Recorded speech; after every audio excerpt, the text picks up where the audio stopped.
கண்கள் காணாத உண்மை உள்ளத்தில் தெரியும். அதன் வழியே மனிதன் தன்னை அறியும்.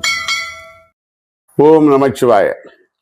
உலகெங்கும் தாவர சங்கமமாக வாழக்கூடிய, அறத்தோடு வாழக்கூடிய அனைத்து உயிர்களுக்கும் உங்கள் குரல் குருஜினுடைய அன்பான வணக்கம்.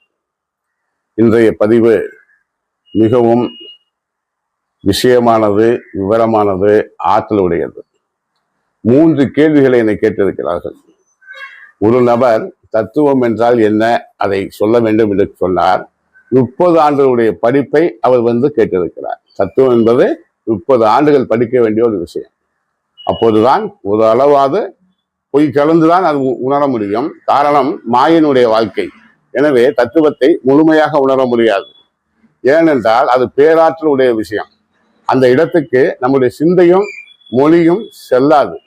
எனவே காணாத ஒரு பொருளை கண்ட பொருளை வைத்து ஓரளவு தீர்மானிப்பதுதான் தத்துவம். இது ஒன்று.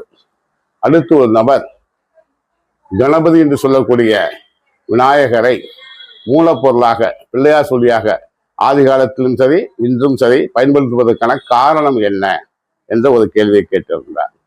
3வது, ஜாதியை பற்றி சரியான விளக்கம் வேண்டும் என்று கேட்டிருந்தார்.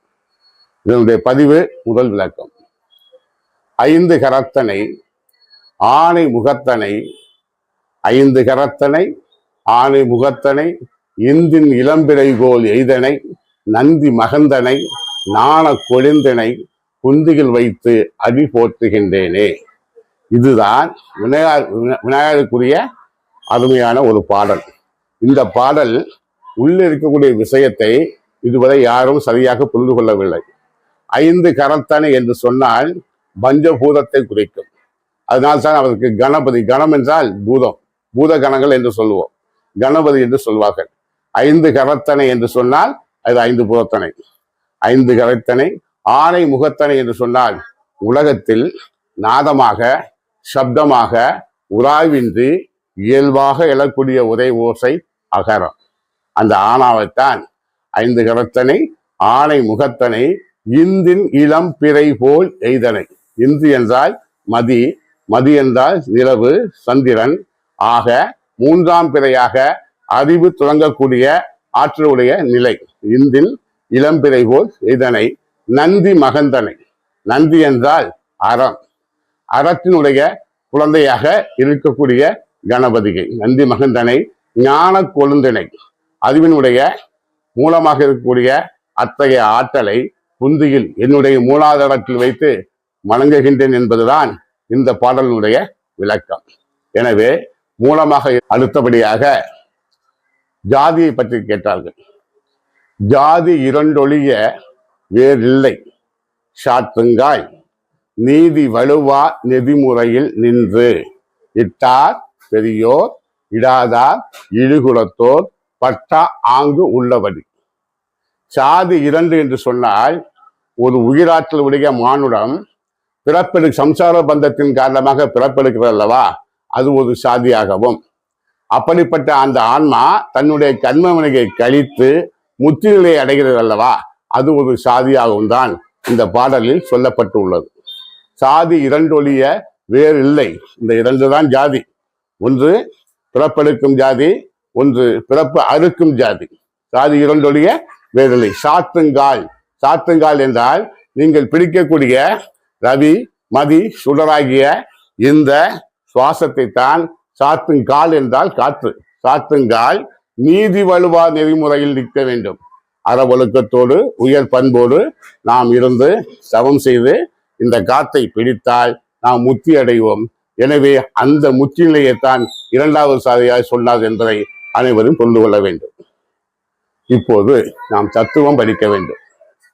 தத்துவத்துக்கான காரணம், ஒரு உயிர் ஏக தத்துவத்தில் வினையற்று ஆன்மாவாக இருக்கின்ற போது அது இறையாற்றலை நோக்கி தன்னுடைய பயணத்தை தொடங்காமல் மனவயப்பட்டு ஆணவம், கர்மம், மாயை என்ற மலங்களின் வசப்பட்டு பாடான நிலை என்று சொல்லக்கூடிய கேவல நிலையை அடைந்து கிடக்கிற போது இறையாற்றல் அந்த ஆன்மாவுக்கு கொடுக்கக்கூடிய நிலைகள் தான் தத்துவம். இந்த தத்துவம் என்பது சரியாக புரிந்து கொள்ள வேண்டால் உலகத்தினுடைய மெய் நிலை அதுதான் தத்துவம். இந்த தத்துவத்தை இறைவன் படைக்கிற போது அல்லது இயற்கை படைக்கிற போது மாயையை கையில் எடுப்பார். மாயை என்பது மறைப்பு சக்தி. உங்களுக்கு விஞ்ஞானத்தில் ஒரு அணுவினுடைய ஆற்றலை சொல்லும் போது ஒரு சக்திக்கு எதிர்சக்தி உண்டு என்றும் ஒரு அணு எப்போதும் அசைந்து கொண்டு இருக்கும் என்றும் விஞ்ஞானம் நமக்கு சொல்லியிருக்கிறது. அதைத்தான் சிவபெருமான் ஏகதத்துவமாக நடனமாடுகிறார் என்பது அணு வடிவம் சிவம்தான் அணு, அணுதான் சிவம். இதை சரியாக நீங்கள் புரிந்து கொள்ள வேண்டும். இன்றைக்கு நாசாவும் அதற்கான ஆதாரத்தை வெளியிட்டிருக்கிறது. உடுக்கை சத்தமும் நெற்றி கண்ணும் சிவ வடிவமும் நாசானுடைய ஆராய்ச்சியில் இன்று கண்டுபிடிக்கப்பட்டிருக்கிறது. இது அனைத்தும் அணு துகள்களுக்குள் துகளாக இருக்கக்கூடிய பேராற்றல் என்பதை நாம் புரிந்து கொள்ள வேண்டும். இங்கே தொடங்குகிற தத்துவத்துக்கு மாயையை இறைவன் கையில் எடுப்பார். இந்த மாயை என்பது மறைப்பு சக்தி. படைத்தல், காத்தல், அழித்தல், மறைத்தல், அருளல், இந்த 5 தொழில்தான் ஆற்றலுடைய தொழில். இதில் மறைத்தல் என்பதுதான் மாயை. இந்த மாயையை கையில் எடுத்துத்தான் தத்துவங்களை இறைவன் உருவாக்குகிறார். அப்படி உருவாக்குற போது இந்த மாயையை 3 கூறாக பிரிப்பார். சாத்விய குணம், ராஜச குணம், தாமச குணம் என்று குணம் 3ஆக இருப்பது போல மாயை சுத்த மாயை, அசுத்த மாயை, பிரகிருதி மாயை என்று 3 நிலையில் இருக்கும். இந்த சுத்த மாயையில் ஈஸ்வர தத்துவமாக இறைவன், சக்தி தத்துவம், சிவ தத்துவம், சதாசிவ தத்துவம், ஈஸ்வர தத்துவம், சுத்த வித்தை என்ற 5 நிலையில் சிவ தத்துவம், சக்தி தத்துவம், ஈஸ்வர தத்துவம், சதாசிவ தத்துவம், சுத்த வித்தை இந்த 5 நிலையில் இறையாற்றல் பூமிக்கு வரும். இதுதான் கடத்த நிலை. அருவமாக, அருவுருவமாக, உருவமாக உலகம் முதலில் படைக்கப்பட்ட உயிர்கள் தோன்றிய நிலை என்பதுதான் முதல் தத்துவம். அடுத்து செயலற்று கிடக்கும் அந்த ஆன்மாவை செயல்படுவதற்காக கால தத்துவம், நியதி தத்துவம், புத்தி தத்துவம், அராக தத்துவம் என்ற நிலைகளில் காலம், நியதி, அராகம், புத்தி, வித்தை என்ற 5 தத்துவத்தோடு சேரக்கூடிய ஆற்றலுடைய உங்களுக்கு மானுட ஆற்றல் என்று சொல்லக்கூடிய பாதாள நிலையில் இருக்கக்கூடிய அந்த ஆற்றலையும் சேர்த்து பிரகிருதி மாயையும் சேர்த்து 7 தத்துவமாக ஆன்மாவுக்கு புருட தத்துவத்தை உருவாக்குவார்கள். புருடன் என்பது ஆன்மாவுடைய தத்துவம். அடுத்தபடியாக அந்த ஆன்மா நின்று வாழ்வதற்கு 24 தத்துவங்களாகத்தான் உருவாக்கப்படுகின்றன. அந்த 24 தத்துவம் மனம், புத்தி, சித்தம், அகங்காரம் என்ற மேல் தத்துவமாகிய அந்த கரணங்கள் 4ம், அடுத்தபடியாக ஞானேந்திரியங்கள் 10, ஞானேந்திரியங்கள் 5, கர்மேந்திரியங்கள் 5, தன்மாத்திரை 5, பஞ்சபூதம் 5 ஆக மொத்தம் 20ம் 4ம் 24 தத்துவங்களாக இந்த படிநிலைகள் உருவாகும். இந்த தத்துவத்தை நான் உங்களுக்கு பெயரோடு தான் சொல்லியிருக்கின்றேன். இது எங்கிருந்து எப்படி புறப்படுகிறது, எப்படி இதற்கான நிலைகள் வகுக்கப்படுகிறது என்பதை மீண்டும் ஒரு பதிவில் சொல்வதாக கூறிக்கொண்டு உங்களிடம் விடைபெறுகிறேன். உங்கள் அன்பு குருஜியின் வணக்கம்.